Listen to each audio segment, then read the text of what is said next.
Shabbat Shalom, Leculan! Que coisa boa poder estar aqui com você em mais um dos estudos da Teshuvá Total a respeito da Parashá, da porção semanal. Sou Fábio Mazzarella, é uma honra poder estar aqui com você para poder estudarmos juntos aí a respeito da Parashá Shmini, uma Parashá tão importante, com acontecimentos bastante aí profundos, né? Que a gente vai, ao longo do tempo, se o Eterno assim permitir, em Yeretze Hashem, vamos tentar nos aprofundar para entender tudo que acontece, tudo não, né? Mas aquilo que nesse momento a gente consegue pensar a respeito dessa Parashá tão maravilhosa. Especialmente agora, né? Estamos aí na primeira Parashá, ao fim, né? Depois do término da festa de Matzot. Então é um tempo muito especial. Estamos aí fazendo a contagem do Homer com o Moré Renato de Prinzio. Um beijo no seu coração. Já quero adiantar que amanhã à noite, se o Eterno assim permitir, quando encerrarmos o nosso estudo aqui, você já pode vir no canal novamente para poder, se você quiser, além da contagem do Homer, estudar e começar a ouvir a respeito da próxima Parashá da semana, já que ele está fazendo leituras diárias para nós sobre a Parashá da semana.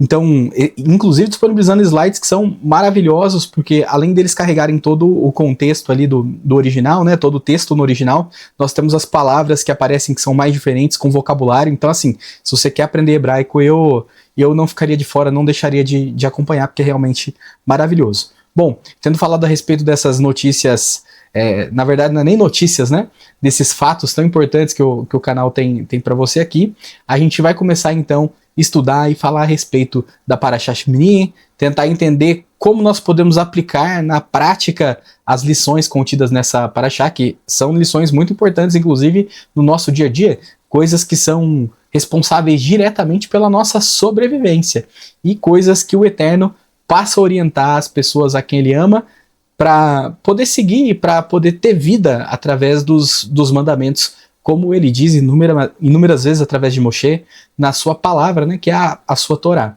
Para você que está vindo para o canal agora e não sabe o que é Torá, Torá significa literalmente instrução. Muitas vezes é traduzido por lei, né?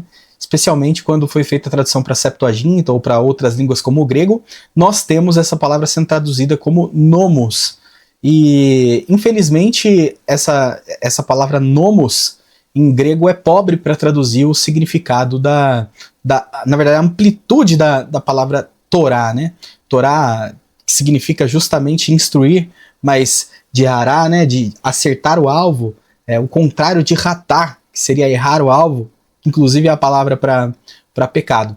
Então, veja, se nós tomarmos a palavra Torá como lei, a gente está deixando passar todo o significado e todo o contexto pelo qual essas instruções foram dadas para a humanidade.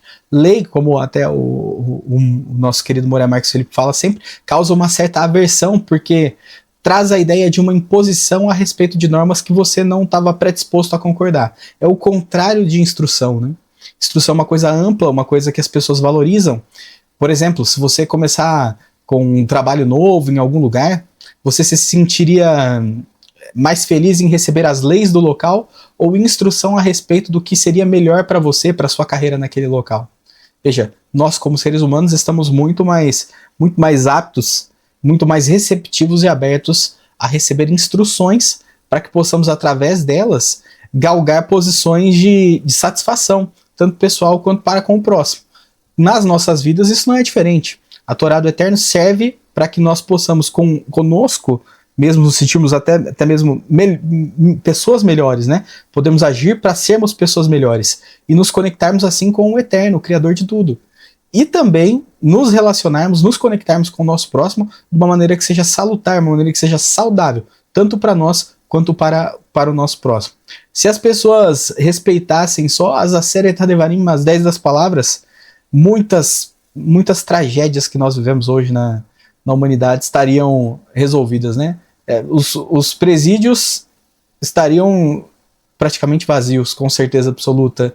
Os casamentos estariam em melhor condição, com certeza. Não tem o que se dizer. Então, apenas 10 dessas instruções tão maravilhosas são o suficiente para alterar a dinâmica do mundo. Eu até extrapolo isso, né? Quando Yeshua foi perguntado a respeito do que seria mais importante, né? O mais importante dos mandamentos, e ele traz dois, não traz um só, refletindo aí o caráter das Aseret Devarim, das 10 palavras. E se nós pararmos para pensar, só de praticar isso, imagina como seria a Terra, se as pessoas amassem o Eterno sobre todas as coisas e o próximo como a si mesmo, né? Eu acho que a Terra já estaria bem diferente. O problema é que muitas vezes nós nos consideramos a parte do processo de restauração, do Tikkun Olam, da restauração desse mundo, quando que na verdade nós somos membros, forças ativas para ajudar nesse processo de restauração do mundo.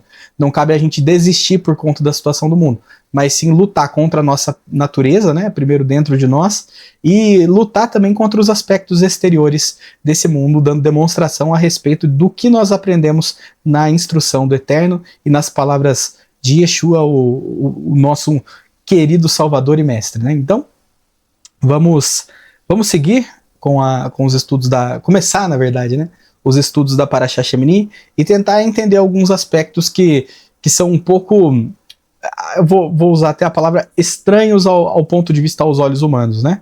E sempre foi uma Parashá que me causou muita curiosidade. Então, eu tô aqui como uma pessoa que estuda, assim como todos vocês, para poder compartilhar um pouquinho do que eu aprendi, tanto com o canal Teshuvah Total, tanto lendo com os meus estudos pessoais.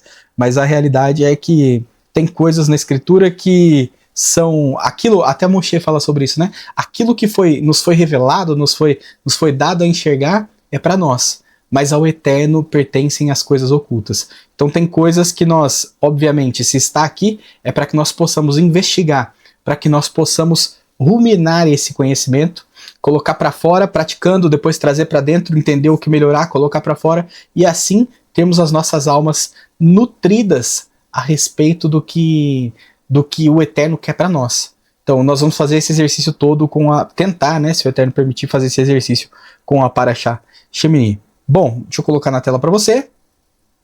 Eu acho que aí já está na tela, né? Certinho? Certinho. Então vamos lá, Parashá Shemini, estamos falando da 26ª porção.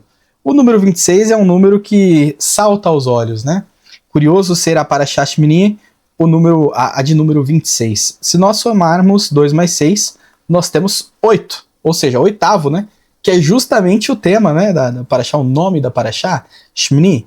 E como sempre na Torá, o nome da Parashá vem por conta de uma palavra, uma pequena frase, logo no início ali da porção. Então, vamos começar lendo o verso 1 de Vaikra, você pode conhecer como Levítico, né?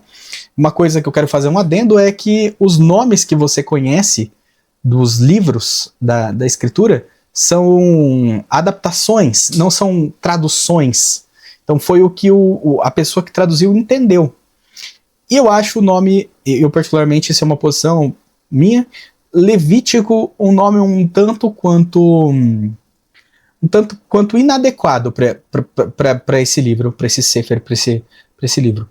Justamente porque Levíticos, deixa eu voltar aqui um pouquinho, justamente porque Levíticos significa coisas dos levitas.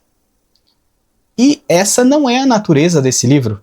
Esse livro tão importante, o livro que fica no meio da Torá, o livro central, eu não o considero como Levíticos, coisas dos levitas.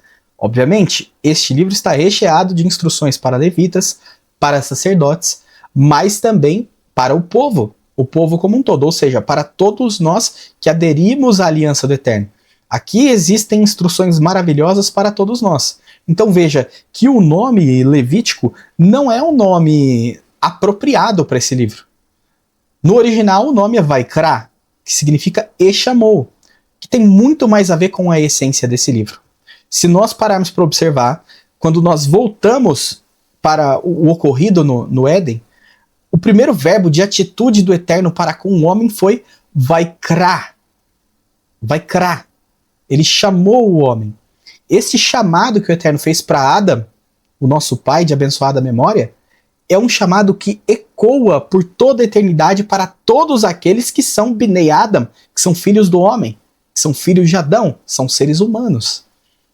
E olha que coisa maravilhosa. O livro Vaikra pode trazer para nós, pode remeter para nós toda a intenção daquele chamado do Eterno para com Adam no princípio, em Bereshit, que é justamente o nome do primeiro livro, né?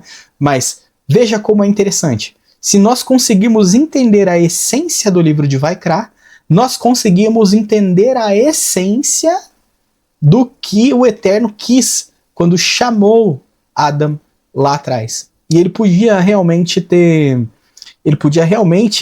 podido restaurar tudo, corrigir tudo ali naquele momento.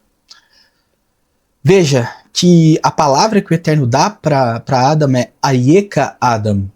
Então, eu vou voltar aqui para desenhar.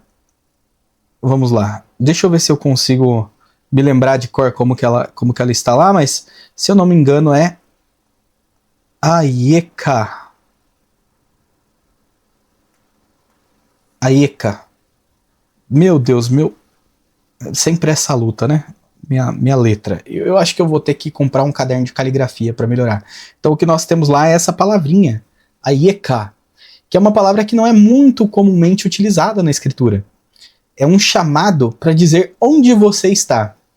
Agora veja, o Eterno não sabia onde Adam estava? Ou isso foi um chamado retórico? Para que Adam pudesse, a partir da ação do Eterno de chamá-lo, se conscientizar e se conectar com o que ele havia perdido. Eu creio em ambas as coisas acontecendo simultaneamente. E uma coisa que eu acho legal nós observarmos é que nós podemos formar um acróstico, né, com essas letrinhas aqui. Assim como nós temos o acróstico famoso, né, Amém, todos nós falamos, né? Opa, aqui é abertinho, deixei fechado. Deixa eu corrigir. Meu Deus, olha o tamanho. Amém, né? Nós temos isso aqui, o acróstico Amém, que a gente tem como Elohim, Melech, Neman, o Eterno é um rei fiel, é isso que a gente tem com a palavra Amém. Podemos enxergar também um acróstico aqui em Ayeka, Aleph, Elohim, Yud, Iodea, Raf, Kol, e Re, Hanistarot. Elohim, Iodea, Kol, Hanistarot. O Eterno conhece todas as coisas ocultas. O chamado do Eterno para o homem foi dizendo, não adianta você se esconder, venha para cá e vamos resolver isso da melhor maneira possível. E a misericórdia do Eterno é tão grande que ele não trouxe maldição sobre Adam. A serpente recebeu maldição sobre si, teve as pernas cortadas. Adam não. A falha de Adam resultou numa maldição que permeou toda a terra, porque toda a terra estava sob a responsabilidade de Adam. Não é o nosso tema aqui hoje, né? Mas eu só trouxe para vocês, para a gente ilustrar o que significa o chamado do Eterno para com Adam. E isso está intimamente relacionado à nossa Parashá. Apesar da nossa Parashá não ser Vaikra, ser Shimni, a Parashá Shimni traz um peso a respeito dessa reconexão do homem com o Eterno. Essa reconexão deveria fazer, eu digo fará porque fará de forma plena no futuro, uma reconexão tão perfeita que o Eterno poderia habitar no meio da humanidade novamente. O Mishkan foi o início da revelação desta realidade.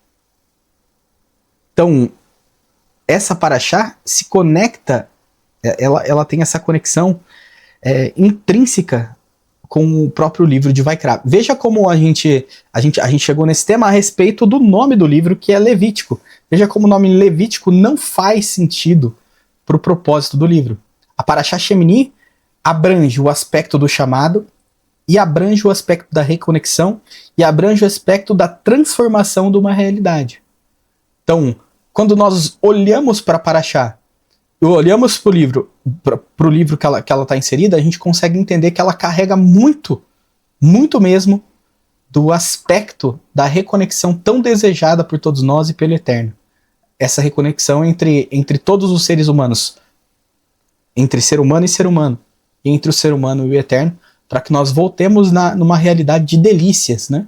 Uma realidade do Éden, né? O jardim no Éden, Então, tendo dito isso tudo, a gente consegue ter um parâmetro mais ou menos de como que a gente está posicionado, em que posição nós estamos para com a Torá. Nesse momento nós estamos num ponto em que nós vamos observar diversos itens que permitem com que o homem comece a alterar o seu interior para se reconectar com o Eterno. Tá? Então, a Parashá Shemini vem trazer muito dessa realidade, desse aspecto de reconexão. Nós vamos ver isso ao longo da Parashá em Yirtzeh Hashem, se o Eterno assim nos permitir. Então, vamos lá. Pegar o nosso laser aqui, tá dando pra ver? Tá. Vai Bayom Shemini, e foi no dia 8º. Isso aqui já acende um farol, né? Por que no 8º dia e não no primeiro dia? Curioso, né? E foi no 8º dia. Kará Moshe le Aaron no Libanaif. Chamou Moshe a Aaron e aos filhos dele. O Lizknei Israel e aos anciões, né? Aos anciãos, perdão, de Israel. Bom, vamos parar para pensar. Vamos fazer uma avaliação, inclusive, da palavra Shemini, uma avaliação mais profunda, para nós entendermos o uso aqui de Shemini.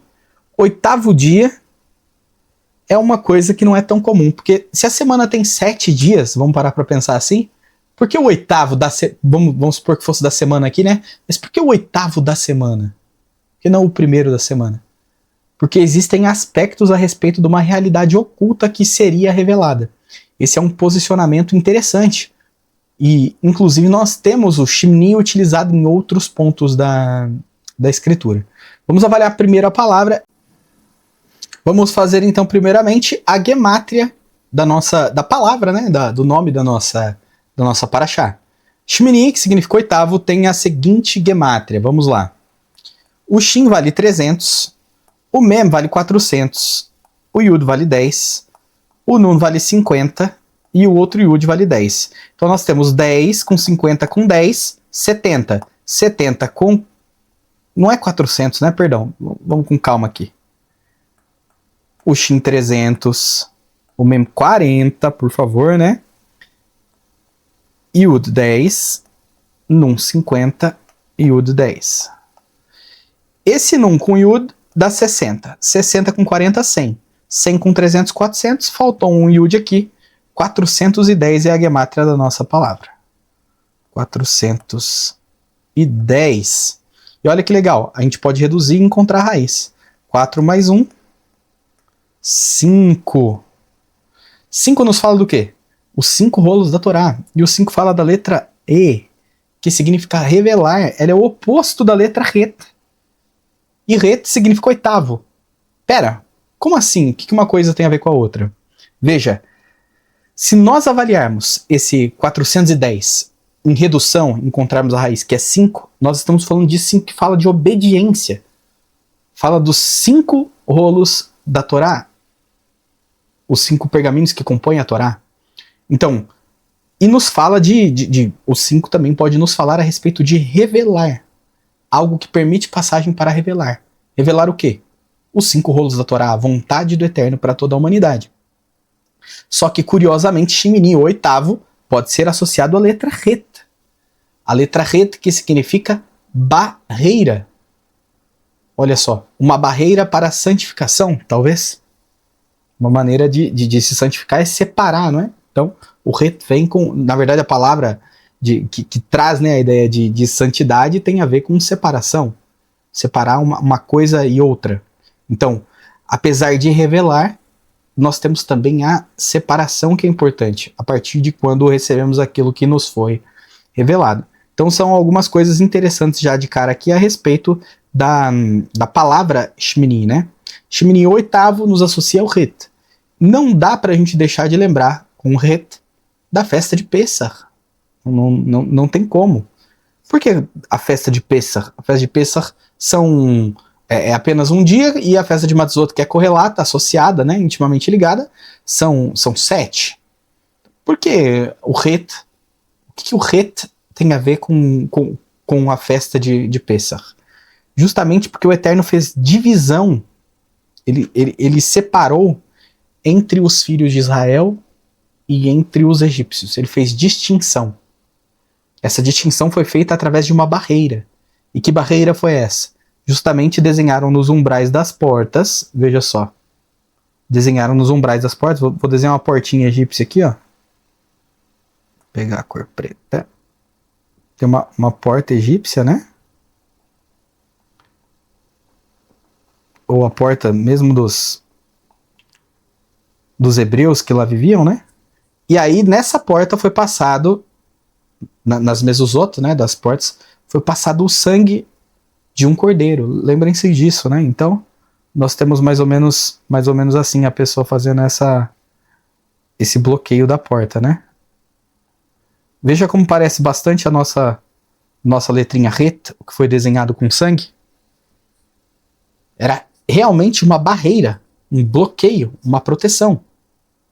E a essência dessa proteção estava em obedecer ao que o Eterno disse sobre o sangue daquele cordeirinho. E aí nós podemos parar para fazer uma avaliação, porque sangue vem de dam, que se nós fizermos também a nossa a gemátria, olha só que legal, vamos lá. Se nós pegarmos dam,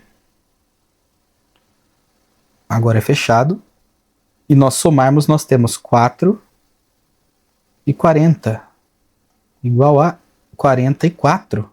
4 mais 4 é igual a 8 também. Então, são várias coisas que nos remetem a isso. A nossa conexão com o Eterno nos protege. E veja que legal. A nossa conexão do Eterno com o Eterno vem através de conhecimento a respeito dele. Conhecendo a respeito dele, nós conhecemos o quê? A sua essência, o seu nome. Vamos pegar aqui o nome do Eterno, bendito seja para sempre. Yud, Re, Vav, Re. 10, 5, 6 e 5. Se nós somarmos tudo, nós vamos encontrar 26. Para Shashemini, 26, olha que legal. 2 mais 6, fazendo a redução de raiz. 8 também. Podemos nos conectar ao Eterno também através da sua Torá. Olha só, se a gente pegar inclusive o próprio nome do Eterno, nós encontramos a palavra Dan. Tá? Deixa eu ver se eu pego aqui na nossa paraxá aqui, um momento em que aparece o nome do Eterno para a gente falar a respeito disso. Espera só um instante. Aqui, sim. Vamos avaliar aqui, olha só. A gente viu que o Yud vale 10, né? Note como isso aqui parece um Yud. Vamos considerá-lo como 10, como um pequeno Yud. Outro 10 aqui. A letra é reformada por um Yud e uma letra Dalet. Quebrando as letras, né? Quebrando as letras do nome em letras menores. Então, aqui 4, aqui 6 e aqui 4. Se eu somar 4 com 6, tenho 10 aqui. Mais 10, mais 10, mais 10. Então, deu 40. Sobrou um 4 aqui, desse outro Dalet que forma a letra Re. Temos novamente 44, nos remetendo ao sangue. Então, nós estávamos passando nas nossas portas, né? No Egito, nosso povo passou nas portas o quê? O sangue, representando o nome do Eterno, como uma proteção para criar uma nova realidade para o povo. Uma realidade de transformação, de estado, de saída de escravo para livre, através do sangue que o nome do Eterno contém essas características também. Então veja como é bonito a gente poder fazer essas observações. Tem outras formas de nós nos associarmos ao Eterno? Sim, vamos voltar lá no início da nossa paraxá.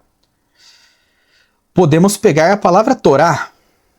Vamos pegar a palavra Torá e fazer o mesmo exercício. Torá. Meu Tav não ficou muito bonito, né? Mas já estou acostumado. Então, 400 com 6, com 200, com 5. Somando tudo, 200, 400, 600, 6 mais 5, 11, 611. Se nós somarmos 6 mais 1 mais 1, nós teremos 8 novamente. Veja como tudo vai se abraçando, né? Se conectando. Tem outra maneira de nos conectarmos ao Eterno? Sim, seguindo os ensinamentos do nosso mestre, do nosso maior professor, Yeshua. Vamos pegar o nome de Yeshua aqui. Yud, Shin, Vav e Ain. 10. Não é 100 não. 10, 300, 6 e 70. Somando tudo, 386. Reduzindo para 17, que é justamente a Parashá Yitro, né? Onde fala dos 10 mandamentos. 1 mais 7. 8 novamente. Outra conexão de número 8. Tudo isso não é à toa. O número 8, assim como a palavra Shemini, conectada ao número 410, traz a ideia de realidades transformadas. Traz a ideia de conexão com o Eterno.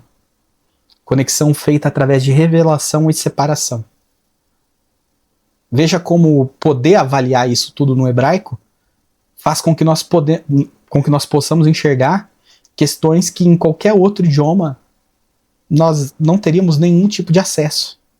Todas essas conexões só são possíveis no idioma original, no Ivrit, no hebraico. Não tem outra maneira de você fazer conexões profundas como essa. Porque a própria língua hebraica é uma língua santificada, separada, para que se possa entender a respeito da escritura, como nenhuma outra. Então é bonito a gente poder observar essas coisas todas. E agora nós vamos, através dos 410, que nós calculamos aqui em Shemini, nós já avaliamos o aspecto do número 8, avaliamos o nome do Eterno, avaliamos sangue, avaliamos tudo isso. Agora nós vamos observar diretamente no 410, o que nós temos de correlações com o número 410, que é a gemátria de Shemini, que é o nome da nossa porção. Todas as conexões que a gemátria permite que nós façamos, estudos das letras, estudo pictográfico, tudo isso é para edificação e conhecimento. Se nós pudermos olhar para isso e nos fortalecermos, nós podemos estar mais perto de conseguirmos o nosso objetivo, que é melhorar a cada dia. Então, a importância dos estudos em hebraico é enorme, porque ela permite nós termos acesso a coisas que estariam ocultas de outras formas. Ok? Então, vou apagar aqui e vamos seguir com a avaliação agora do 410. Vamos lá. 410. Nós temos aqui um Teilim. O Teilim 56:4. Eu esqueci de colocar a tradução. Mas tá bom, não tem problema, vamos fazer juntos aqui. Yom Irani, no dia em que eu temer, Elecha Avtar, em ti confiarei. Então, veja, esse Teilim fala a respeito de, num momento de temor, confiar no Eterno. É justamente o que aconteceu também em Pêssar, né? Naquela fatídica noite. É o que acontece também no 7º dia de Matzot. No momento da abertura do Yam Suf, no momento de temor, depositar a confiança no Eterno. O que isso aqui tem a ver com Shemini? Tudo. Se a gente calcular a gemátria dessa frase, que está nesse Teilim, nós vamos encontrar justamente 410. E aí a gente consegue entender o que foi este dia. O que esse dia representa, o que este dia da inauguração do Mishkan traz, a essência da humanidade. Vamos calcular aqui rapidinho. Aqui nós temos 10, aqui nós temos 6, aqui nós temos 40. Somando nós temos 56, ok? Então, 56 desta. Irá, 1, 2, 12, 212. 212 e 56 ali. Então, vamos para cá. 1, 10, 11, 1, 50, 61. 1, 30, 10 e aqui 20. 50, 61. Também 61. E aqui nós temos 1 com 2, 3. Com 9, 12. Com 8, 20. Agora eu vou fazer essa soma. Um instante. Vocês vão me perdoar, mas eu vou usar a calculadora para a gente não demorar muito. Então, 56, mais 212, mais 61, mais 61, mais 20. 410 na mosca, né? Então, nós temos aqui, somando, 56. Vou até pintar de verdinho aqui. 56 da primeira, 212 da segunda, 61 aqui, 61 aqui, 20 aqui. Nós temos justamente 410. Mesma conexão com a palavra, né, com o nome da nossa Parashá Shemini. Então essa frase está intimamente relacionada ao que aconteceu neste dia. Olha que coisa maravilhosa, né? Temos também outras palavrinhas aqui, ó. Vamos avaliá-las. Kodesh, santo, santidade, né? Se nós somarmos a palavra santidade aqui, nós também vamos encontrar 410. 100 com 6 com 4 com 300. 300 com 100, 400. 4 mais 6, 10. Então, 410 também. Mishkan, vamos lá. 40, que significa tabernáculo, né? O lugar em que o Eterno habita. Mishkan, o Mem fala de. Do que, de onde, né? E Shechem, aqui nesse caso aqui, Shkan, vem de não Shechem, né? De ombro. Shechem, de presença, de habitação. Então, lugar da habitação, Mishkan, nós temos 40, 300, 20 e 50. 50 mais 20 mais 300. 50 com 20, 70, com 40, 110, 110 com 300, 410. Shmini e Mishkan estão conectados. Quem diria, né? É justamente a inauguração do Mishkan nesse dia, né? Então, e também está tudo conectado com santidade. Kodesh é justamente a ideia do Mishkan, né? Se santificar.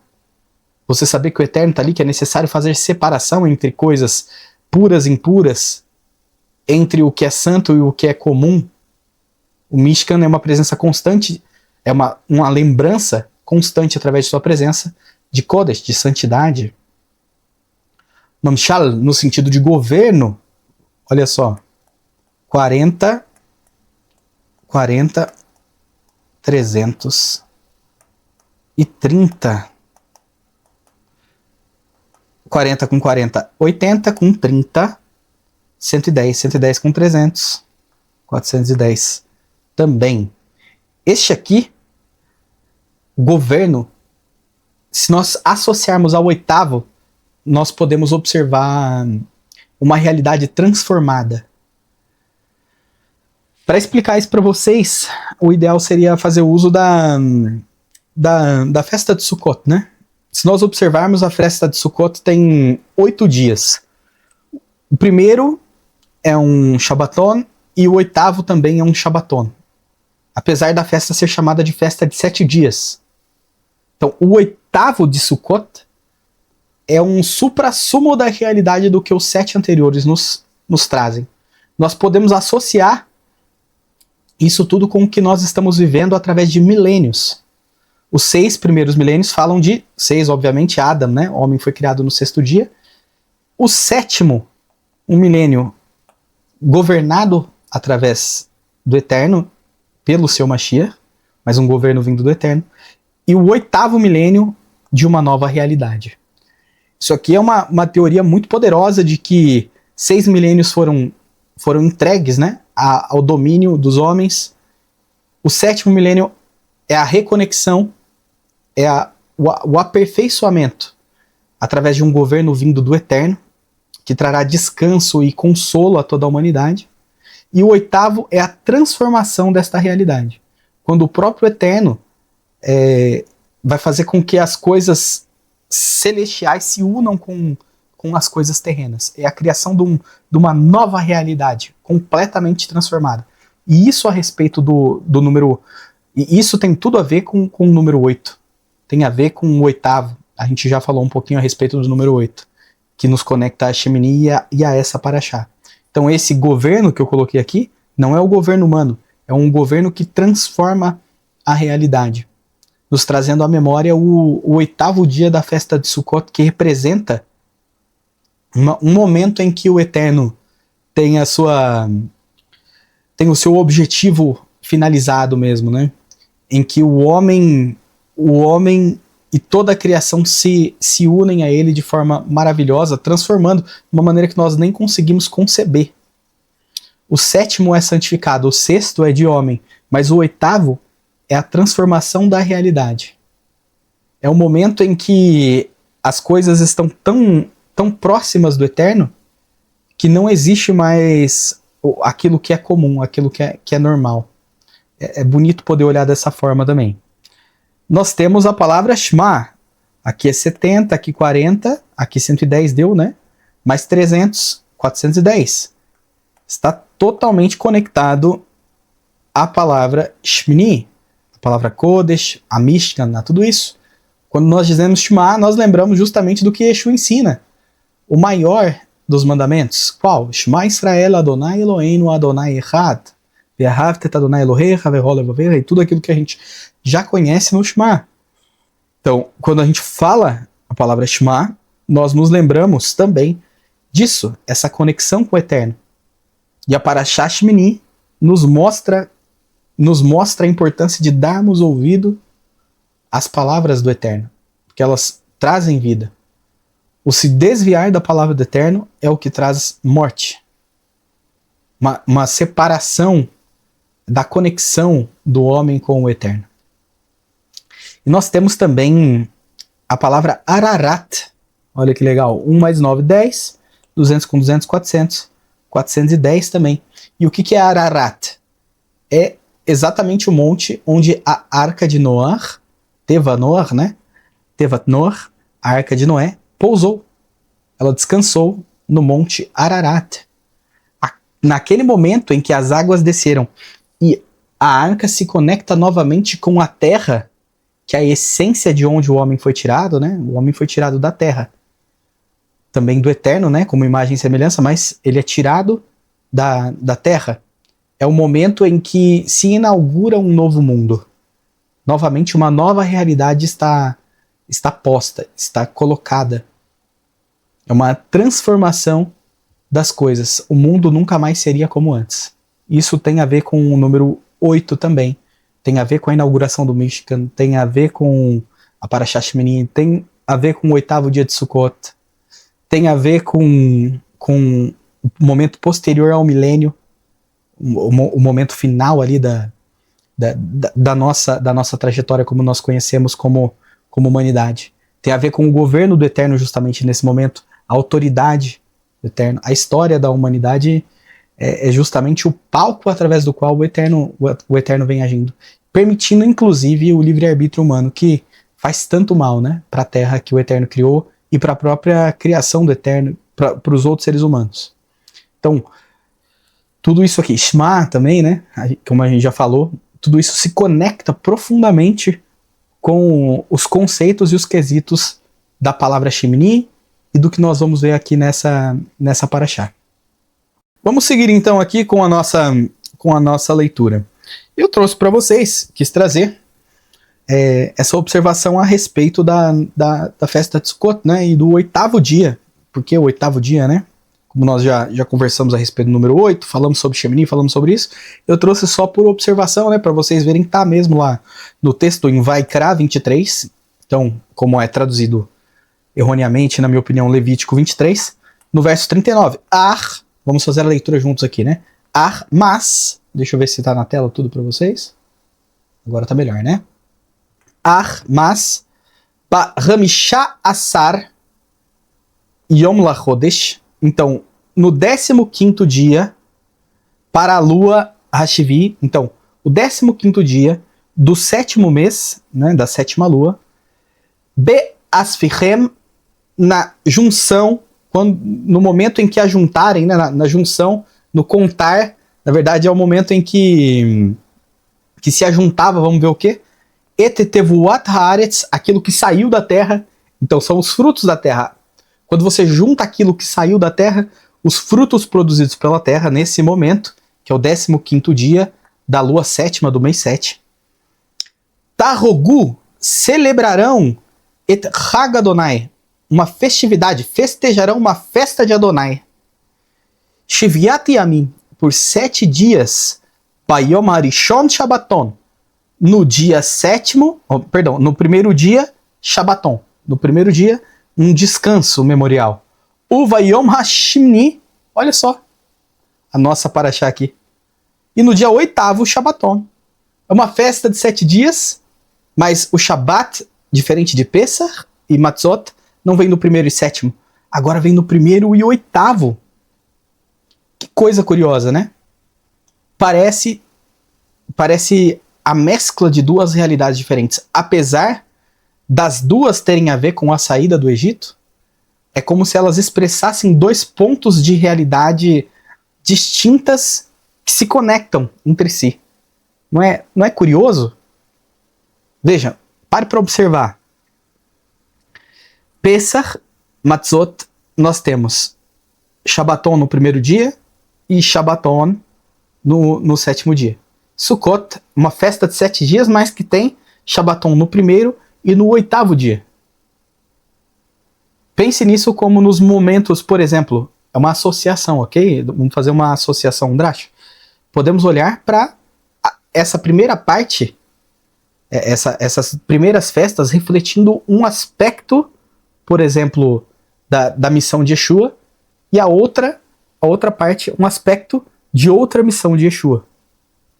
A primeira foi a que nós já vimos acontecer há 1999 anos atrás, se não cometo falha, né? Onde Yeshua vem e cumpre aquilo que precisava ser cumprido com relação à remoção interior do pecado do coração do homem. Apesar dele não ter saído de nós, mas abre uma janela, abre uma porta para que nós possamos lutar contra isso. Nos livra realmente de um Egito interior, Mitzrayim, de um aperto interior.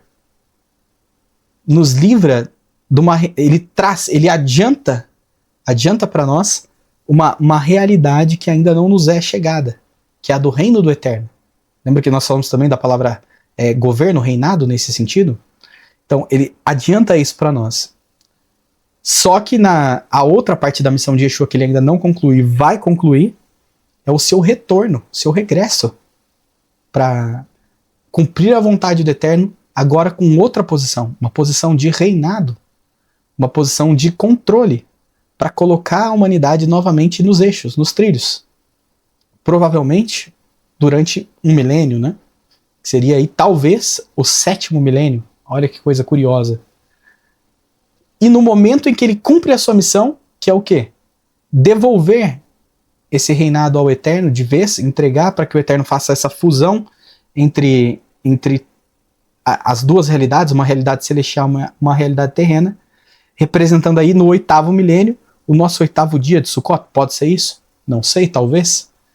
Uma parte a gente consegue fazer uma conexão com algo que já aconteceu, porque Yeshua, dentro de Pesach Matzot, sofre, padece, ele morre, ele ressuscita, tudo dentro dessa festividade. Então é importante a gente poder fazer essa observação para associarmos associando assim ao nosso mestre. Podemos fazer essa leitura. Então veja, a Parashá Shemini fala também dessa realidade futura. Justamente porque na Parashá Shemini nós temos o Mishkan sendo inaugurado. E o Mishkan representa a habitação do Eterno na Terra. Não é a habitação do Eterno na Terra, mas é o lugar em que o seu nome habita. Ou seja, a presença do Eterno na Terra, mostrando a transformação das coisas. Não foi isso que Yeshua fez? Quando ele estava aqui, ele cumpria tanto a Torá, com tanto zelo, tanto amor, tanto carinho, com tanta perfeição, que ele trazia essa realidade futura, e ele era como o Mishkan. Nós podemos associar Yeshua também ao Mishkan, porque a presença do Eterno habitava nele. Não porque ele era divino, mas porque ele seguia tanto a Torá, praticava tanto, com tanto afinco, que ele trazia a realidade do futuro que a Torá nos apresenta, que é um futuro perfeito, para agora, em que curas, milagres, coisas tão sobrenaturais aconteciam através do poder do Eterno, quando o utilizava para fazer essas coisas. Um canal, um meio para canalizar toda essa eternidade realmente, não tem outra palavra para descrever as maravilhas que Yeshua fazia. E a gente pode olhar e associar essa primeira parte à festa de Pesach Matzot por causa de tudo que aconteceu com ele durante esse período. Será que as últimas festividades, que nós não temos assim uma integralidade do que acontece com Yeshua se cumprindo, pode falar de uma realidade futura? Yom Teruah, a gente vê tantas trombetas, né, tantos chofares tocando aí no Shofarot, no livro de Risayon, no livro de Apocalipse. Será que existe essa conexão? Obviamente que existe essa conexão. Nós temos o dia de Yom Kippurim e a gente faz leitura lá e a gente consegue observar coisas que são semelhantes em Yom Kippurim com o livro de Risayon também. Nós vemos palmas nas mãos das pessoas que se santificaram, como na festa de Sukkot, no momento aí da restauração das coisas com Yeshua. São todos pontos para a gente observar e prestar atenção e identificar os tempos e as épocas. Observando essas festividades finais que não foram cumpridas na missão de Yeshua ainda, nós podemos entender significados ocultos, profundos da própria palavra Shemini, da Parashá da semana, do próprio Mishkan, entre outras coisas. Então achei interessante trazer aqui. É curioso também a gente perceber que quando Yeshua vai ser morto, né? Ele fala que ele ressurgiria em 3 dias, né?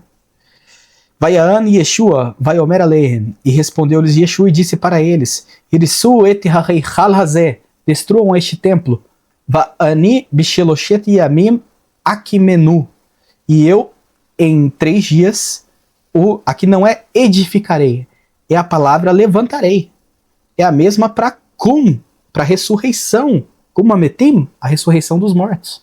Então aqui ele estava profetizando a sua ressurreição dos mortos. E curiosamente, quando as coisas acontecem ali naquela fatídica semana, Yeshua tem o seu momento de ressurreição exatamente ao 8º dia da semana. Perdão, o 1º dia da semana. Mas consegue perceber a correlação da coisa? Yeshua se levanta no que seria o 8º dia.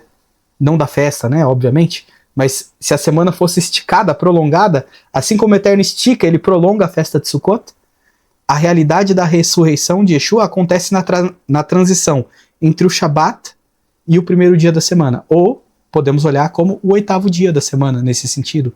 Consegue entender? Assim como o Mishkan foi levantado no 8º dia, o Eterno também traz Yeshua dos mortos neste 8º dia. Pode ter sido ali ao pôr do sol, né, na transição do Shabat para com o 1º dia, nesse caso que a gente está fazendo essa correlação, o 8º dia da semana, mas também pode ter sido durante a madrugada. Nós não conseguimos afirmar com certeza, não temos dados para dar certeza absoluta do momento exato.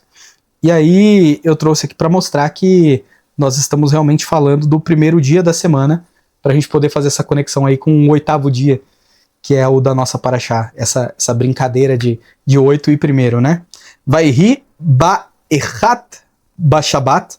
Então foi no 1º do Shabat. Como assim no 1º do Shabat? Shabat marca a semana, né? Perfeitamente. A gente vai marcando a semana utilizando o Shabat. Então, o Shabat aqui é utilizado como sinônimo de semana, ok? Então foi no 1º da semana, Baboker aharei tikumato, na manhã depois da ressurreição, Vairá el Miriam ha-Magdalit Rishoná. Após a ressurreição, apareceu primeiramente para Miriam de Magdala, né, da cidade de Magdala.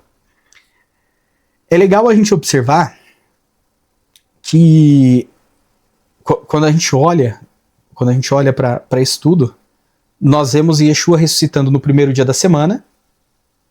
Também a ressurreição de Yeshua acontece de uma forma bem interessante com relação a outro momento das festividades do Eterno. Se nós formos para Vaikra 23, nós temos quase uma ambiguidade, um ponto em aberto durante a festividade de Bikurim. Porque a apresentação do primeiro feixe deveria ser feito no Shabat posterior à festa de Pessach. Só que o ponto todo fica-se omitido essa informação de que é no Shabat posterior a Pessach. Se você lê o texto corrido ali na Torá, nós sabemos, mas existe uma ambiguidade com relação ao Shabat posterior à festa, que é justamente o Shabat de Pessach, né, Matzot, o primeiro dia, ou o Shabat semanal. Quando nós lemos lá em Vaikra 23, nós só lemos que é no dia posterior ao Shabat seria levantado o feixe de Homer. Nós vemos depois com Yehoshua, que acontece no dia 16 do mês de Nissan, a apresentação do Homer e tudo mais. Então a gente tem essa conexão aí do Homer com o Shabat de Pessach, o dia posterior ao Shabat de Pessach. Só que quando você lê lá em Vaikra 23, a hora que você está fazendo a leitura, o Eterno não deixa claro que é no Shabat posterior ao Shabat, no dia posterior ao Shabat de Pessach, mas ele cita Shabat de maneira genérica. Então nós não conseguimos perfeitamente fazer a identificação se está falando do Shabat, do dia posterior ao Shabat de Pessach, que cai no meio da semana, muitas vezes, como aconteceu agora, ou no dia posterior ao Shabat semanal. Essa ambiguidade serve para trazer luz a um aspecto profético também da ressurreição de Yeshua. Porque quando o Eterno fala que a apresentação do primeiro feixe deveria ser feita no dia posterior ao Shabat, de forma genérica, nós vemos isso se cumprindo de forma literal com a apresentação do Homer no tabernáculo, ou com a apresentação do Homer no templo, e a nossa contagem do Homer também, o primeiro feixe. Só que, curiosamente, valendo-se dessa ambiguidade, nós vemos Yeshua levantando dos mortos no dia posterior ao Shabat, sem se mencionar que é o Shabat de Pesach Matzot. E essa ambiguidade é tão maravilhosa que ela permite com que nós façamos a associação de Yeshua também com o Homer, com o primeiro feixe, o primeiro levantado. Olha que legal. E foi o que aconteceu com ele. Ele foi o primeiro ressurreto para a vida eterna.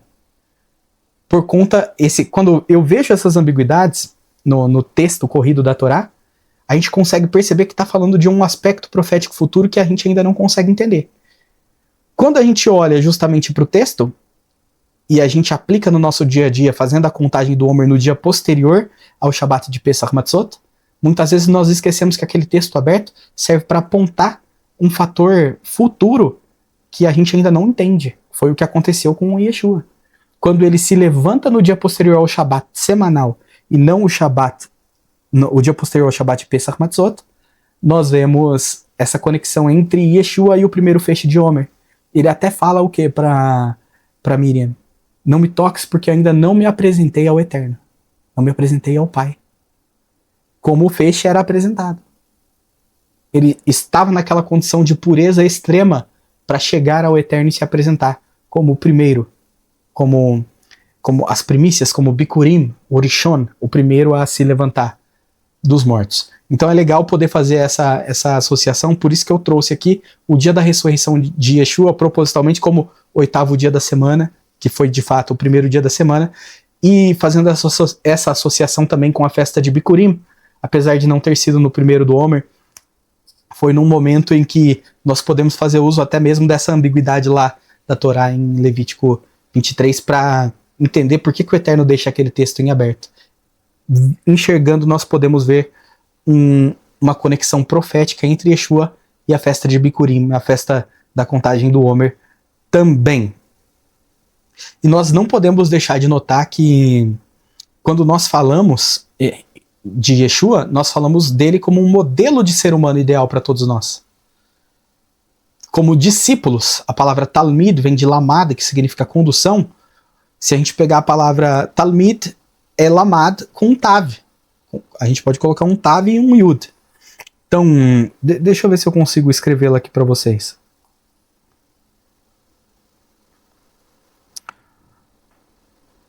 Lamad e Talmid.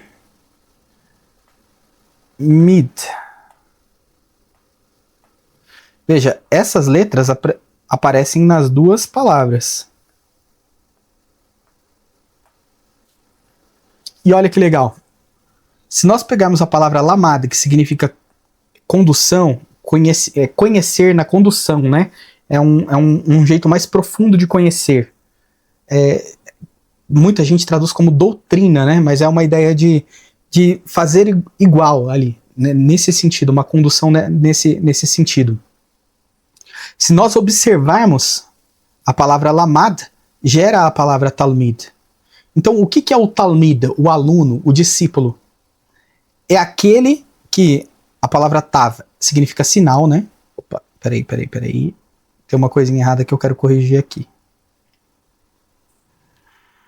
Eu circulei de forma equivocada uma parte. Vamos de novo aqui. Aqui tem o Yud. O verdinho é só aqui, né? O que ficou de fora foram essas duas letrinhas. Letra Tav e a letra Yud. A letra Tav falando a respeito do quê? Sinal. E a letra Yud, ação. Agir. Então o que é o Talmid? É aquele que agindo é um sinal da orientação. Da orientação de quem? De seu mestre. Então isso é ser um discípulo, um Talmid. É aquele que com ações, com maneiras de fazer as coisas, porque um discipulado na época, ele vivia justamente com o mestre todos os dias para ver como o mestre se comportava nas mais diversas situações do dia e passava a imitar o seu mestre em muitas dessas coisas, sem perder sua personalidade e autonomia, mas imitar. Então o Talmid é o quê? Alguém que é um sinal da ação, ele tem o sinal e ação do conhecimento transmitido pelo seu mestre. E curiosamente, se nós olharmos para a diferença numérica, matemática, vamos fazer aqui, a diferença numérica, matemática, entre o conhecimento do mestre e o aluno é justamente o quê? Se nós pegarmos as letras que são diferentes, são apenas a letra Tav e a letra Yud. Se eu fizer uma subtração, Lamed cancela com Lamed, Men com Men, Dalet com Dalet, sobra quem? Tav e Yud. Tav e Yud, 400 mais 10. No trazendo de volta para quê? 410. Nossa paraxá da semana. Paraxá Shmini. Então, veja como tudo isso aqui nós conseguimos associar a maneira de nós vivermos. A Paraxá Shemini fala a respeito de uma maneira de se viver para que nós representemos o conhecimento passado pelo nosso mestre, sendo sinal e agindo como o nosso mestre. E por conta disso, fazendo a associação de Yeshua com o Mishkan, que ele mesmo fez, nós podemos também entender que nós precisamos chegar na qualidade de Mishkan. Como assim? Nós precisamos trabalhar todos os dias. Ninguém é perfeito, infelizmente. Nós cometemos falhas, pecados, utilizamos o dia de Yom Kippurim para fazer essa expiação, né? Essa caparat, né? Essa cobertura. Ninguém é perfeito. Mas, apesar disso tudo, nós precisamos nos esforçar para que nós nos pareçamos cada dia mais com o nosso mestre. E por consequência, carreguemos mais atributos ainda do Mishkan dentro de nós. E é esse drash, essa associação que nós vemos Rav Shaul, o professor, né, Shaul, as pessoas conhecem como Paulo, ensinando aos coríntios, né? Se nós formos em 1 Coríntios 3, nós vamos ver. Alô, cadê o Moré Felipe? Alô, Moré Felipe, alô!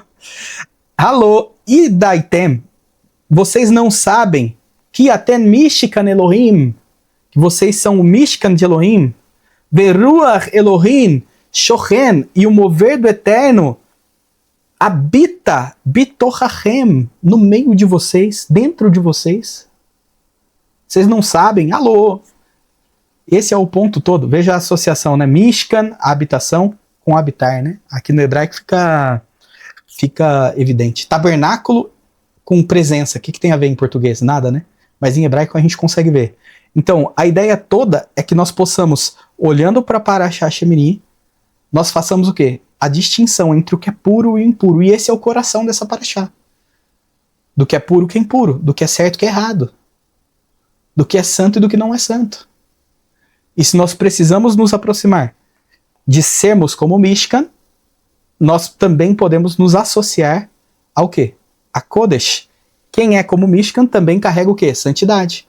Não se esqueçam, são palavras correlatas. Shemini, Mishkan e Kodesh. Aquele que carrega a santidade também se parece com Mishkan. E aí pode permitir a habitação do Ruach, do mover do Eterno, sobre si. É bem interessante também poder fazer estas associações. Então, o primeiro passo, né, que nós vemos aqui nessa paraxá é que no momento de inauguração eles param para ouvir a instrução. Então, nós vamos ver quais foram as instruções para a inauguração do Mishkan. Curiosamente, essa instrução vem com um aspecto de compensação, para que você lembre das falhas que você cometeu e não as cometa mais. Não é para se culpar eternamente, mas é para evitar errar o mesmo erro novamente. E esse é o ponto todo. Então vamos ver como que continua a nossa paraxá. O que Moshe falou para Arão e para os seus filhos, para Arão e seus filhos. Aviú, Nadav, Eleazar e Tamar. Vaiomer el Aharon, e disse para Aharon, Kach lecha, pegue para ti, Egel, um bezerro. Aharon já deve ter parado assim, né? Eita, um bezerro, de novo não, né? Não, de novo não. Mas na verdade é justamente para se lembrar do problema do bezerro de ouro. Aqui. Quando ele ouve essa palavra, eu tenho certeza que não tem outra coisa que vem à mente dele. Só que aqui o Eterno vai utilizar, o Eterno é especialista em transformar maldições em bênçãos. Coisas que eram para o mal causarem bens maravilhosos. O maior exemplo, o suprassumo desse exemplo é o que aconteceu com Yeshua. Um grande mal que foi acometido em uma grande bênção, num grande bem. Então, ele pega esse, de propósito, um Egel, só que não é de ouro, não é Egel Zahav, é Egel Ben Bakar, um bezerro filho de vaca. Interessante, a Torá deixa isso bem registrado. Lehatat, para o pecado. Vi'ail leolá, e um carneiro para holocausto, para subida. Timimim, perfeitos, né? Perfeitos, a palavra perfeitos. Vi hakerev lefnei Adonai. Então, pegue tanto um bezerro filho de vaca, quanto um carneiro, que sejam perfeitos, para poder fazer holocausto, né? Um pelo pecado e outro para o holocausto, e o aproxime diante de Adonai. A palavra para oferecer aqui, ela tem uma associação com a entranha, com a parte de dentro. A raiz da palavra para korban, para karev, para aproximar, tem a ver com coisa interna. O korban, que é o substituto, karev, que é a aproximação para apresentar. Tudo isso tem a ver com entranha, com a parte interna. Então, estes sacrifícios vêm nos falar a respeito de coisas que estão dentro, não de coisas que estão fora. Essa representação do que acontece no Mishkan, de fato, precisava acontecer, aconteceu no Mishkan, no templo, em todos os lugares, porque é importantíssimo nós podermos olhar para isso aqui e observar e começar a entender a essência do que cada um desses sacrifícios aqui querem trazer. Não adianta você só se arrepender pelo pecado, você precisa, depois desse arrependimento, praticar boas obras e andar com integridade. É isso aqui a representação, pode ser um dos pontos, é claro, né? Tem diversas interpretações do que o Eterno pede para que se comece o ponto de santificação. Sem o arrependimento é impossível. Sem a vontade de praticar integridade, boas obras, que cheguem com aroma suave ao Eterno, também é impossível. El Bnei Israel tidaber, e para os filhos de Israel diga, lemor, falando, Hu seir izim, tomai, um bode, né? Lihatat vi egel varevesh bnei shana tamim leolá. Tome então um bode para oferta do pecado, um bezerro, um cordeiro de um ano, que estejam perfeitos para o holocausto. Então, nascidos de um ano, né? Então aqui, além da oferta por ele começa agora para a oferta pelos filhos de Israel. Aí vem um bezerro, um cordeiro, né? Para fazer isso, um bode e um bezerro, né? Curiosamente, o bodezinho e o cordeirinho, eles têm características diferentes. Ambos são puros. Os dois aqui são animais aceitos. Mas pode estar falando da maneira como nós nos comportamos diante de determinadas falhas. E aí nós temos o bezerro, né? Aqui o pecado do bezerro também foi um problema compartilhado com os filhos de de Israel, porque Aharon o fez, mas o povo que pecou também, cometendo idolatria, né? Então, nós vemos duas maneiras de se reagir a pecado, dois tipos de pessoas, aqui de pessoas que se arrependeram já. Uma que é um pouco mais combativa e outra que é mais mansa. As duas foram aceitas, mas o importante é que elas só são aceitas a partir do momento que estão dispostas a enfrentar o Misber, enfrentar o altar. O altar de bronze que representa o arrependimento. O fogo do altar, as ações, o movimento que faz com que isso tudo suba diante do Eterno. Então é importante, porque às vezes eu particularmente sou uma pessoa que me culpo muito, então a gente poder observar isso, nós vemos que o Eterno fala com a natureza de pessoas diferentes. Pode ser isso, não estou batendo martelo, estou fazendo fazendo associações para que nós possamos olhar para esses sacrifícios de uma maneira mais profunda, não só na literalidade do texto da Torá, tá? Veshur e um boi, va'il lishilamim, para sacrifícios pacíficos, né? Um boi e um carneiro para sacrifícios pacíficos, né? Aqui está escrito só para pacíficos. Aqui está assim, sacrifícios pacíficos. Essa palavra é para sacrifícios. Lifnei Adonai, diante de Adonai. Umincha belulá bashamen. Então, e cereais misturados com óleo.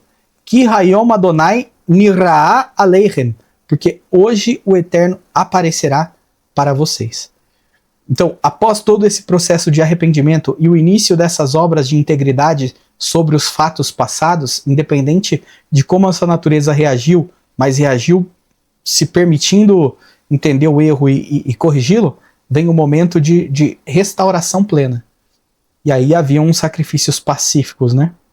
Que são esse ponto. E a minchá, né? A parte de minchá, que também é bem legal, fala dos cereais, aquilo que vem da terra ser ungido com óleo, misturado com óleo. Assim como o ser humano vem da terra e precisa o quê? Ser ungido, capacitado pelo Eterno para cumprir a sua missão na terra. Vamos seguir aqui. Vaikhu et asher tzivah Moshe elfinei ohel moed. E pegaram aquilo que ordenou Moshe diante da tenda do encontro. Vaikrivu kol ha'edah. E se aproximou toda a comunidade, toda a congregação, vaiandu e ficaram de pé, e Finei Adonai diante do Eterno. Vaiomer Moshe, e disse Moshe, Zerra davar asher tzivah Adonai, esta é a palavra que ordenou Adonai, Tassu veirá aleichem kevod Adonai, ordenou que vocês façam, e a glória do Eterno aparecerá para vocês. Esse é o ponto todo. Após a inauguração do Mishkan, saberia-se que tudo foi feito em conformidade quando a glória do Eterno pousasse sobre o Mishkan. E a gente precisa entender da mesma forma. Assim como Moshe passou a instrução para Aharon e seus filhos, e toda a comunidade também estava presente para ouvir, nós precisamos entender que nós precisamos ouvir a palavra de Elohim para que nós possamos aumentar, incrementar a nossa fé e o nosso relacionamento com o Eterno. Então eu trouxe aqui um texto correlato, está em Romanos 10, né, Romim 10, 17, que diz, Asher lazot ha'emunah, isto aqui que é a fé, Baá, que vem, Mipi, da boca, Hashmua, para ouvir, Ve Hashmua. Então ela vem da boca de quem fala para que se escute, saiu dela para que você ouça. E ouvi-la, ouvir o que sai dessa boca, Bedavar Elohim, na palavra de Elohim. Para que fique mais fácil a tradução, eu trouxe uma tradução simplificada, linear. Portanto, a fé vem da boca e de escutar o que saiu dela. E ouvir a ela quem? A palavra de Elohim. Então, esse é o ponto todo. Essa é a importância. Dar ouvido à palavra de Elohim. Dar ouvido à palavra do Eterno. E quando você ouve, você aprende o que é que o Eterno quer para você ou não. É justamente o ponto a respeito do significado de Torá. E um lugar que deixa isso bem evidente é 1 Yohanan 3, 1 João 3. Vamos ler juntos. Kola a rote, todo que peca, mamrehu rebelde ele é, Batorá, contra a Torá, na Torá. Que haret, porque o pecado, meri hu Batorá, é a rebeldia, é a transgressão, é o atravessar da Torá. É bem legal porque em hebraico nós podemos ver, como eu já tinha dito antes, o verbo que gera a palavra instrução, a palavra Torá. Yará. É como alguém que lança uma flecha na direção de um alvo e atinge o alvo. Yará nesse sentido, colocar no caminho que tá certo. Se você erra, é justamente isso aqui. Ratá. Você errou o alvo. É legal a gente poder fazer essa observação, né? Então, olhando para isso, a gente entende que o pecado, a falta, é justamente transgredir o que está escrito na Torá. Se a Torá fala para fazer de um jeito e você não faz, você erra o alvo, você cometeu o pecado. É isso que ele está ensinando para a gente aqui. Então, toda essa instrução é a respeito de ouvir para poder absorver, reconhecer e fazer as correções necessárias. Esse é o ponto todo. Então vamos ver como que continua. Vaiomer Moshe el Aharon, e disse Moshe para Aharon, Krav el Hamizbeach, aproxima-se do altar, ve'ase et hatatecha ve'et olatecha vi'hafer ba'idecha uve'adha'am. Então, aproxima-se e faz a tua oferta pelo seu pecado e pela do povo. Ve'ase et korban, e faça, é como se fosse o korban, né, o substituto, ha'am vihaper ba'adam kasher tziva Adonai. Então, faça a expiação pelo povo, né, faça a cobertura pelo povo através do substituto, como ordenou Adonai. Aqui a palavra para oferta não é bem a palavra certa, né? A palavra é korban, é substituto, aproxima, traz o substituto e faz a expiação do povo diante de Adonai, como ordenou Adonai. Vai Krav Aharon, e se aproximou Aharon, el Hamizbeach, ao altar. Vai Rat, e deu esse chorreta aqui, esse golpe é um golpe que mata o animal por hipovolemia, né? O bichinho morre por perda de sangue. Et egel hachatat asher lo. E Aharon se aproximou e abateu o bezerro da oferta pelo pecado que era para ele mesmo. Vai Kruvu vinei Aharon et Hadam, e aproximaram os filhos de Aharon o sangue, trouxeram o sangue, Elai para ele, vai Tibol et Sibaor, e molhou e mergulhou o seu dedo, Badam, no sangue, vai Ten al Kornot, e o colocou sobre os chifres, passou sobre os chifres, Hamizbeach, do altar. Ve et Hadam Yatzak el Isot Hamizbeach, e o restante ele derramou na base do altar. Veja, o altar tinha 4 chifres. Chifre representa poder, keren. Tem a ver com poder. Também com autoridade. Esse molhar o sangue ali é para mostrar para o Eterno que você se submete a essa autoridade que vem dele. É para mostrar a natureza do que está acontecendo ali. O sangue passado mostra que sangue foi derramado pelo pecado cometido. É uma representação do arrependimento e também é uma representação da autoridade suprema do Eterno. Porque 4 chifres podem representar, né? Obviamente, novamente é um braço. Os 4 cantos da terra, o Eterno domina sobre toda a terra. Então, reconhecendo isso e reconhecendo a integralidade das faltas, também agora há um coração disposto a se arrepender e não cometer mais aquelas faltas. Todo esse processo remete a isso, né? Ve'et hachelev, e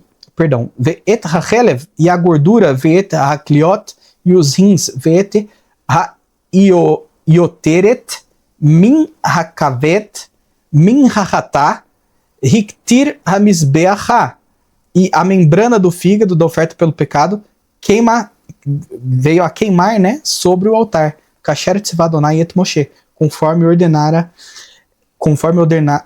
Adonai para Moshe. O rim, esse cliot, o rim ele é responsável os rins são responsáveis por filtrar o seu próprio sangue. Um animal agora, tá morto, o sangue dele foi derramado. Mas e o seu sangue? E a sua alma? A sua integralidade? Ela pode ser observada pelo Eterno? Se aquilo que filtra, que retém a impureza do seu corpo for avaliado pelo Eterno, será que agora passaria no teste? A apresentação do rim é uma lembrança constante disso. O fígado, que é a mesma palavra para glória, né, para peso, o seu fígado agora, se o Eterno esquadrinhar o seu rim, olhar o seu coração, observar o seu fígado, que é aquilo que também trabalha para eliminar toxinas que podem infectar seu sangue, se o Eterno esquadrinhar isso figurativamente, ele observar, óbvio, a sua fisiologia, mas ele observar isso de forma figurada, a maneira como você está tratando agora a sua própria alma, será que você vai passar nesse teste agora? O que é que você tem acumulado para dentro de si? O relevar a gordura tem a ver com acumular. Então, essa avaliação, essa entrega destes itens, gordura, rins, fígado, pode trazer a memória do ofertante que agora ele precisa também examinar a sua própria alma, porque o Eterno vai esquadrinhá-la. E estes órgãos são os responsáveis por inibir coisas negativas dentro do seu sangue, que é a representação da sua alma. A vida está no sangue. O sangue é nefesh, é alma. Então nós precisamos, através dessas ofertas, observar o que nós podemos absorver para nós mesmos hoje. Ve'et habassar ve'et ha'or, e a carne e o couro, né, a pele, saraf queimou ba'esh, no fogo, mehutz lamachané, de fora do acampamento. Vaishchat et haolá, Vayamtzu bnei Aharon elaiv et Adam vaizirku al hamizbeach saviv. E abateu o holocausto, e os filhos de Aharon trouxeram o sangue a ele, e ele aspergiu sobre o altar ao redor. É interessante a gente observar, tudo isso que foi feito no início foi pelo próprio Aharon e pelos seus filhos, para eles poderem ministrar pelo povo. Porque não dá para uma pessoa que está com aquelas faltas serem um meio de expiação para pessoas que têm faltas semelhantes. Até a gente tem no discurso de Yeshua, o sermão, né? O sermão do Monte. Inclusive tem uma playlist muito boa no canal, assista. O Moré Marcos Felipe traduz palavra por palavra, é muito bonito, muito legal. Sugiro que todos assistam, é muito bom. No Sermão do Monte, Yeshua fala a respeito disso. Olha que legal. Haser Hanef, destrua Hanef. Aqui é a palavra hipócrita, né? Eu vou voltar para ela já. Então, destrua ou remova hipócrita. Rishoná primeiro, et hakorá, a trave, meinerra, do seu olho. Ve aharei, e depois, ren, aí sim, ra'o tiree, poderá enxergar bem, li hasir, para remover, para destruir, shivavim, o cisco, me'en arriha, dos olhos, do olho do seu irmão. Então, a ideia é a mesma. Aharon ali está se preparando para poder fazer a sua ministração. Está seguindo os passos que o Eterno deu para a purificação e expiação dele, para que ele possa fazer isso pelo povo. É interessante também nós observarmos a palavra Hanaf, ou Hanef, que tem a ver com hipócrita, né? Podemos fazer análise pictográfica, o significado das letras, né? Reta a gente já sabe que é separar, né? Separação. Nun é vida e P é boca. Então o que é o hipócrita olhando aqui, né, para essa palavra? Aquele que separa a sua vida da sua boca. Ele fala de um jeito e ele vive de outro. É interessante como o hebraico também pode trazer luz a respeito disso pra gente, né, de termos do dia a dia. Depois, a gente já leu a respeito do que deveria ser feito, e nós vimos Aaron fazendo tudo o que era para ser feito, cumprindo as determinações legais dadas pelo Eterno. Ele traz as ofertas de cereais depois, né, e as queima e as entrega como holocausto, que é o que está aqui nesse verso. Vai akrev et hamincha, vai male rafo e encheu a sua palma, né? Então ele se aproximou, ele trouxe as ofertas de Minha e encheu a sua mão, Mimena vayakter al-Hamizber, e queimou sobre o altar, Milivat olá haboker, pelo holocausto da manhã.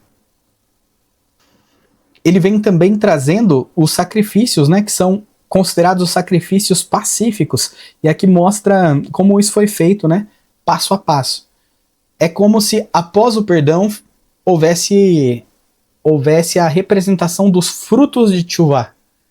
Então, tudo que acontece ali, posteriormente, é falando a respeito dos frutos bons para Teshuvah. E olhando, a gente consegue avaliar, entender, e na verdade não é nem entender, né?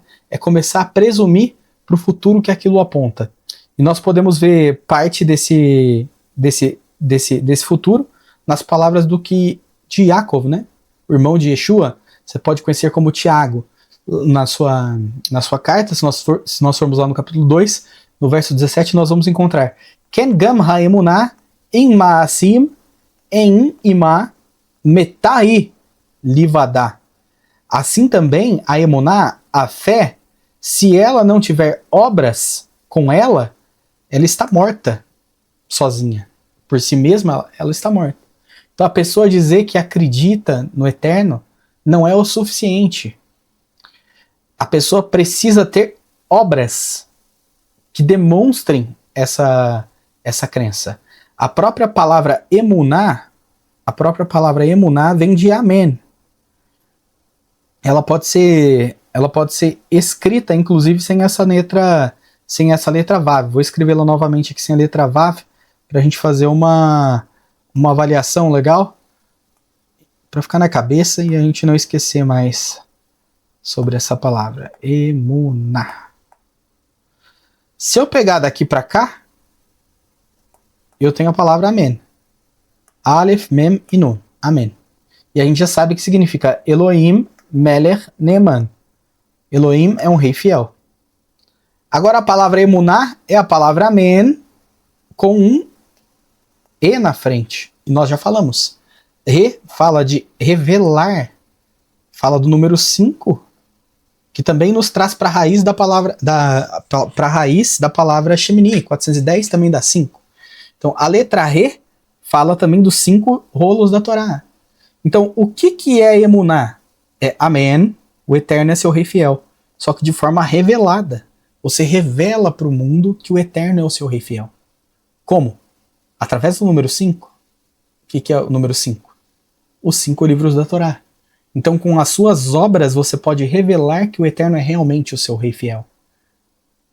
Se você remover o rei, ninguém vai enxergar quem é o seu rei fiel de verdade.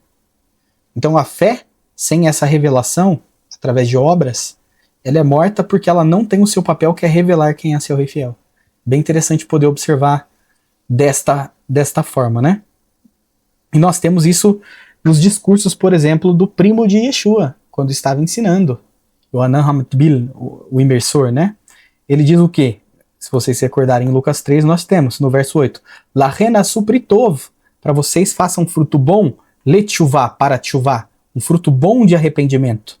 Ve'al tergu belevavchem, e não digam, não murmurem nos vossos corações, lemor, dizendo, Abraham lanu leav, Abraão é para nós pai.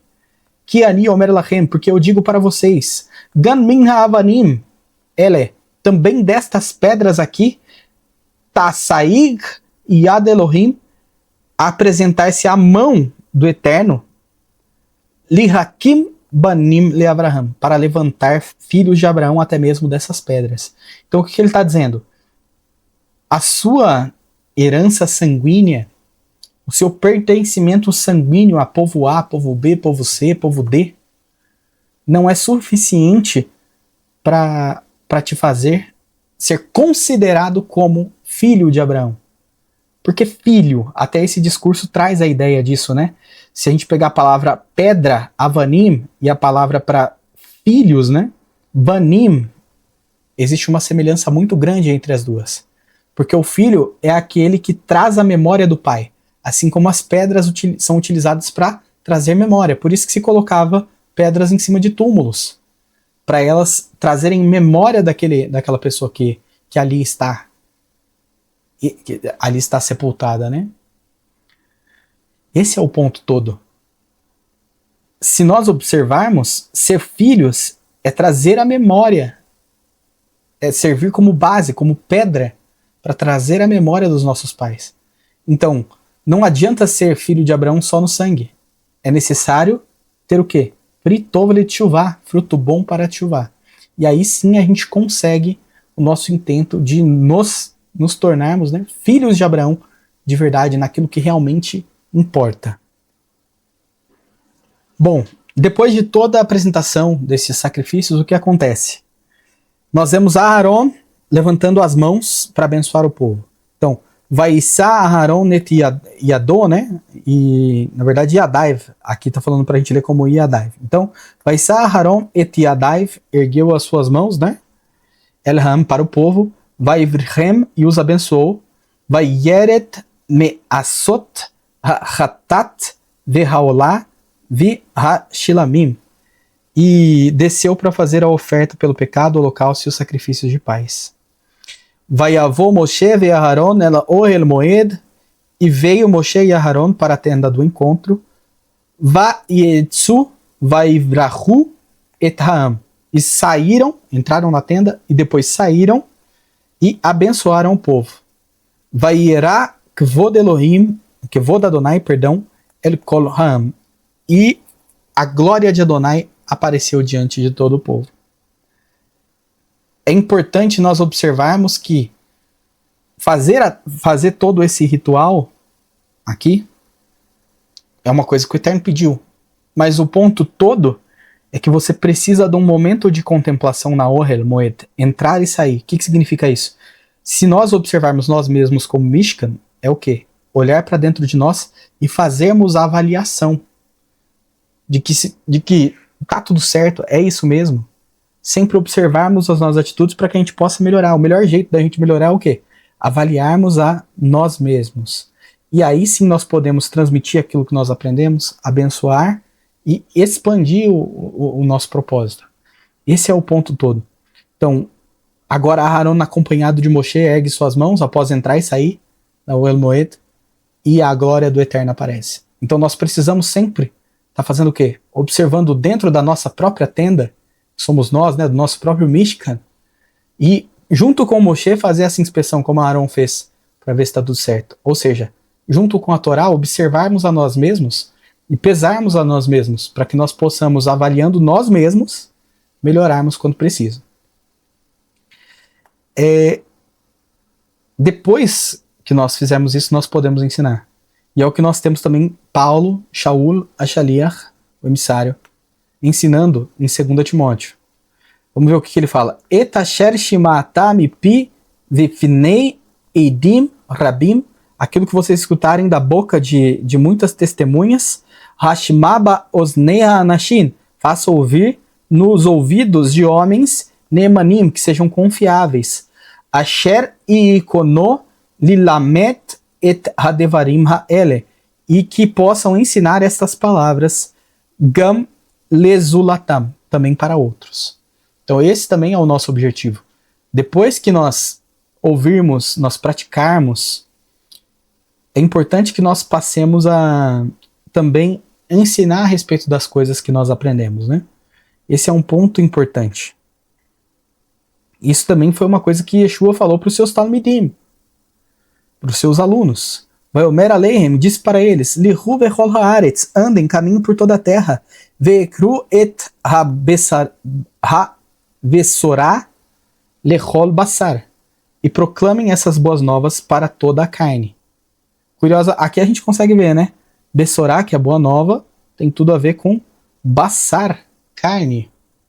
É justamente o que nós temos também na festa de Pessach, né? Yeshua, ele fala, ele fala para comer a carne dele, né? Comer a carne dele é entender essas boas novas que ele vem nos trazer. E o ponto todo é, se nós o tomarmos como nosso Pessach, como nosso cordeiro, ele também precisaria estar dentro dos aspectos de um cordeiro de Pêssar, padrão, né? Fazendo um drash, fazendo essa conexão. Se vocês se recordarem, o Eterno diz que o cordeiro de Pêssar, ele precisaria ser comido dentro das casas dos filhos de Israel. Ele não poderia ser levado para fora. Isso tudo nos dá uma visão de que, para que nós possamos internalizar corretamente essas boas novas que vêm de Yeshua, para que nós possamos comer a carne dele, é importante que nós façamos isso seguindo os parâmetros pré-estabelecidos na Torá. Ou seja, dentro da casa dos filhos de Israel. Como assim dentro da casa dos filhos de Israel? Dentro dos parâmetros estabelecidos pela Torá do Eterno ao povo de Israel. Que essa é a fonte de vida revelada aos Yehudim. Esse é o ponto todo. Nós não podemos internalizar partes dessas boas novas de Yeshua. Lembra, o cordeiro precisava ser comido inteiro. Então tudo o que Yeshua ensinou não é para ficar tirando coisas. Ah, isso aqui não dá para mim, vou tirar. Isso aqui não vou tirar. Não, de tudo que ele ensinou, absorver tudo. Tudo é tudo. Comer tudo. E dentro dos parâmetros estabelecidos pela Torá, porque foi o que ele ensinou o tempo todo, Torá do Eterno. Então vamos ver o que acontece no final. Vai ter Tseesh, e saiu fogo, Milifnei Adonai, de diante de Adonai, vai Tochal al Amisber, e consumiu o que estava sobre o altar. Etaolá, o holocausto, né? Veet halavim, e as gorduras, vai Rakol Haam, e temeu todo o povo, vai Arono, vai Pilu al Pneihem, e eles exultaram e caíram sobre as próprias faces. Então todo mundo se abaixou e se curvou. Então, meus queridos amigos, irmãos, por hoje aqui nessa noite, nós vamos encerrando a primeira parte do nosso estudo da Parashá Shemini, desse Shabat tão maravilhoso. Desejo para vocês um bom apetite, uma noite de Shabat, um Shabat Shalom, né? Uma noite maravilhosa, para que, se o Eterno assim permitir, nós retornemos amanhã, pela manhã, para continuarmos com nossos estudos da Parashá Shemini. Então, Shabbat Shalom, Leitraot, até amanhã, se o Eterno assim permitir. Laila Tov, Shalom.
הללוקה,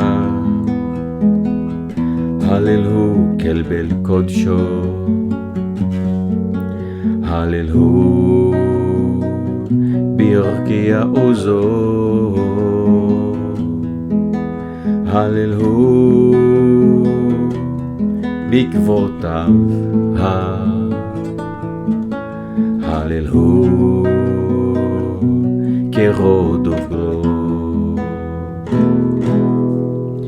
הללו בתיק השופר, הללו במנה ורינו, הללו בתוף ומחול, הללו במיני ועוגה, הללו בציצה לשמה, הללו בציצה לתרועה, כל אשר מטה לקה, אוי הללוקה.